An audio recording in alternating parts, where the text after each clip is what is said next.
कौन बनेगा नेता। नगर निगम के चुनाव पास आने वाले थे। पूरे कानपुर शहर में टिकट को लेकर मारामारी शुरू थी, लेकिन सबसे ज्यादा चर्चा में वार्ड नंबर 40 की सीट थी। वो इसलिए क्योंकि इस बार वहां की सीट महिला के लिए आरक्षित थी। अब सवाल ये था कि चुनाव लड़ेगा कौन।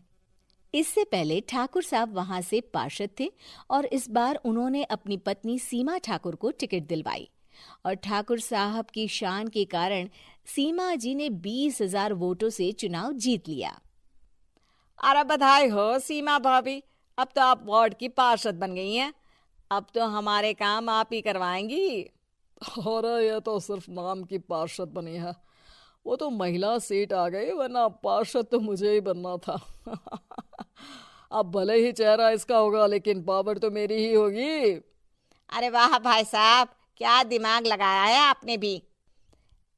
आइए आप लोग, खाना लगा दिया है सबके लिए। सीमा जी पार्षद बन चुकी थीं, फिर भी उनकी एक ना चलती। सारे काम ठाकुर साहब खुद ही संभाल लेते और जहां जरूरत पड़ती वहां सीमा जी का अंगूठा लगवा लेते।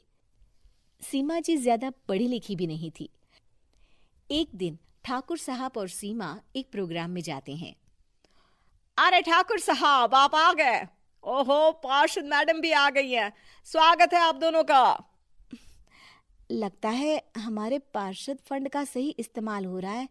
चलिए अब उद्घाटन करते हैं। ये लीजिए ठाकुर साहब कैची, आप ही सबसे पहले प्रवेश कीजिए।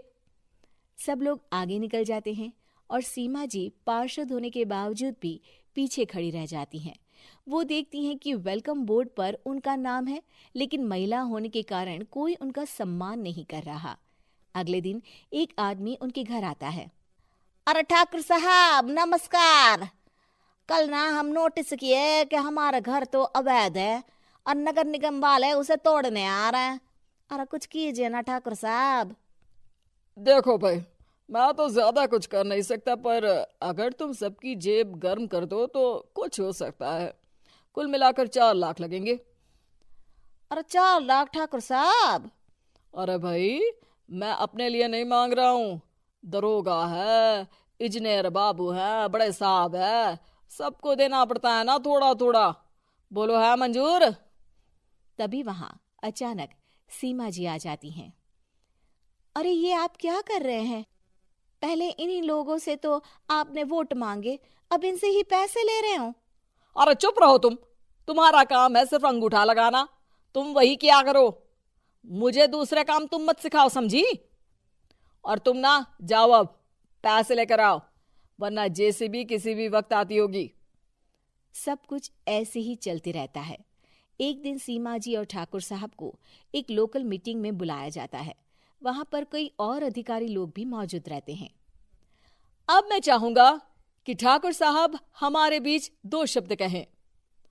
मेरे प्यारे भाइयों और बहनों, आज मेरा सौभाग्य है कि मैं आप सबकी सेवा दिन रात कर पा रहा हूं।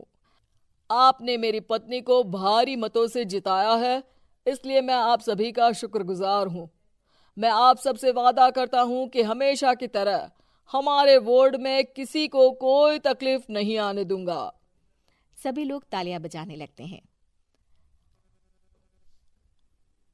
अब मैं माननीय पार्षद मैडम को स्टेज पे बुलाना चाहूंगा। अपने नाम को बुलाया सुनकर सीमा जी एकदम चौंक जाती है। उन्हें बिल्कुल उम्मीद नहीं थी कि इतनी बड़ी जगह उन्हें मंच पर बुलाया जाएगा। जैसे तैसे वो मंच पर चढ़ती हैं। ऊपर जाते ही सीमा जी को सारी पुरानी बातें याद आ जाती हैं कि किस तरह उनके पति उन्हें कभी भी आगे बढ़ने नहीं देते और उनके नाम से गलत काम करते हैं। वो बोलने लगती हैं। मैं आपके वार्ड की पार्षद सीमा हूं। आप में से बहुत कम लोग ही मुझे जानते होंगे, क्योंकि इससे पहले मुझे कभी ऐसा मौका ही नहीं मिला। सारे मौके मेरे पार्षद पति यानी आपके ठाकुर साहब ही लेते रहे, लेकिन आज ये मौका मुझे मिला है तो मैं इसे ऐसे ही नहीं जाने दूंगी। मैं आपको ये बताना चाहती हूँ कि आपके ठाकुर साहब मेरे नाम की आड़ में गैर कानूनी काम करते हैं, जिस पर अंगूठों के निशान मेरे होते थे। इसीलिए मैं अपनी गलती मानती हूँ और आज अपने पद से इस्तीफा देती हूँ, ताकि आगे से कोई गलत काम ना हो पाए। अब फैसला आप सबके हाथ में है कि आप हमें क्या सजा देना चाहते हैं। सीमा जी की बातें सुनकर ठाकुर साहब के चेहरे का रंग उड़ जाता है और वो शर्म से मुंह नीचा करके वहां से चले जाते हैं और पद से इस्तीफा देकर ही सही सीमा जी अपने आप में आत्मविश्वास महसूस करती हैं।